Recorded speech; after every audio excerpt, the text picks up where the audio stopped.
Հարգելի գործընկերներ, քանի որ Դիլիջանի մանկապարտեզի մասին խոսեցինք, այս թեմայից դուրս սրանք արդեն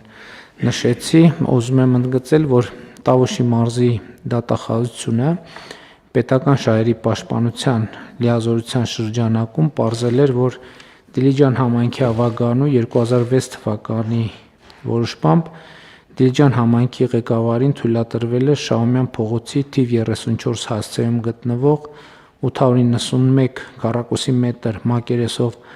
մանկապարտեզի շենքը անհատույց օգտագործման իրավունքով տրամադրել մի կազմակերպության, որը կապվում է նախկինում նախարարի կարգավիճակ ունեցող անձի հետ, փոխկապակցված անձի հետ, եւ դատախազի կողմից ներկայացված հաղորդման հիման վրա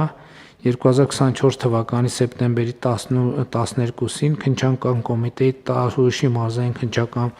վարչությունում նախաձեռնվել էր քրեական վարույթ եւ այդ վարույթի հետ զուգահեռ պրոցեսներում Երևան քաղաքի ընդհանուր իրավասության քաղաքացիական դատարանի 2025 թվականի ապրիլի 25-ի վճռով հաստատվել է Դիլիջան համայնքի ղեկավարի եւ նշված կազմակերպության միջև հաշտության համաձայնություն, հաշտության համաձայնության արդյունքում Դիլիջան համայնքի վերը նշված մանկապարտեզը վերադարձվել է համայնքին, վճիռը հրապարակման պահից մտել է ուժի մեջ, այսինքն մեր պրոցեսների շրջանակում մանկապարտեզը, որը նախկինում համայնքից օտարվել են, արդեն իսկ վերջնականորեն վերադարձվել է համայնքին, այնպես որ համայնքը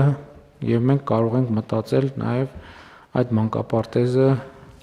նորոգելու եւ երեխաներին վերադարձնելու մասին։ Իսկ